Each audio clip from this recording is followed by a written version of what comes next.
السلام علیکم ورحمۃ اللہ وبرکاتہ۔ کہانی زبانی کے ہنستے مسکراتے چمکتے دمکتے اچھلتے کودتے ساتھیوں، خوش آمدید۔ آج ہم آپ کے لیے لائے ہیں ایک پرانی کہانی، اتنی پرانی کہ اس وقت لوگ سواری کے لیے جانور استعمال کیا کرتے تھے۔ عنوان ہے گدھا اور گھوڑا۔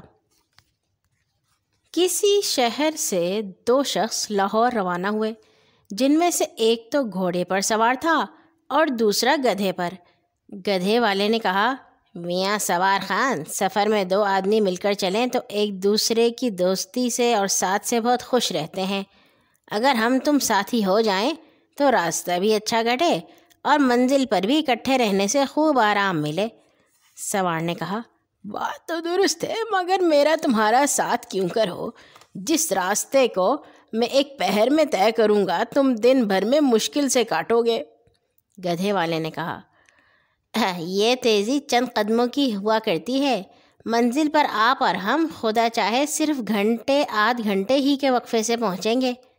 اس پر سوار نے اور بھی شوخی ماری اور آخر یہ فیصلہ کیا کہ اگر آج ہم تم منزل پر برابر پہنچے تو آج ہی سے گھوڑا تمہاری سواری کے لیے دے دیا جائے گا اور میں گدھے پر سوار ہو جاؤں گا۔ اس فیصلے کو گدھے والے نے بہت خوشی سے منظور کر لیا اور دونوں ایک ساتھ چل پڑے۔ مگر گدھے اور گھوڑے کا کیا مقابلہ؟ گدھے والے نے کوشش تو بہت کی، لیکن سوار تھوڑی ہی دیر میں خاصی دور نکل گیا اور دوپہر سے پہلے آدھی منزل مار کر ایک تالاب کے کنارے درختوں کے جھنڈ میں قدرے آرام لینے کی نیت سے ٹھہر گیا، اور اس خیال سے کہ گھوڑا بھی خوب چر چگ لے اس کی باغ ڈور ڈھیلی چھوڑ کر کسی درخت سے اٹکا دی، پھر خود کھانا کھا کر تازہ پانی پیا۔ اب دھوپ کی شدت سے ٹھنڈے سائے میں جو آرام ملا تو دل میں خیال آیا کہ گدھا والا تو ابھی چوتھائی رستے تک بھی نہ پہنچا ہوگا، اس لیے ذرا کی ذرا لیٹ ہی کیوں نہ لیں۔ سوار خان لیٹتے ہی سو گئے اور نیند میں دوپہر کے سوئے ہوئے 3 ہی بجا کر اٹھے۔ اتنے میں گھوڑا بھی باغ ڈور توڑا کر کہیں کھیت میں دور نکل گیا تھا۔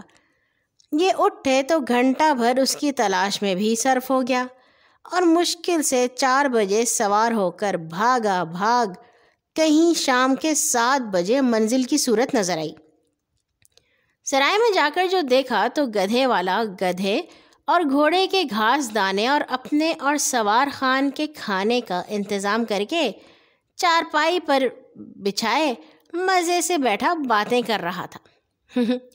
مختصر یہ کہ رات تو دونوں نے ہی آرام کے ساتھ سرائے میں گزاری اور صبح ہوتے ہی دونوں کی سواریاں تبدیل ہو کر گدھے والا گھڑ سوار بن گیا اور گھوڑے والا گدھے پر لدنے لگا۔ اور یہاں ہوئی ہماری آج کی یہ چھوٹی سی کہانی ختم۔ کل آئیں گے انشاءاللہ ایک اور نئی کہانی کے ساتھ۔ اللہ حافظ۔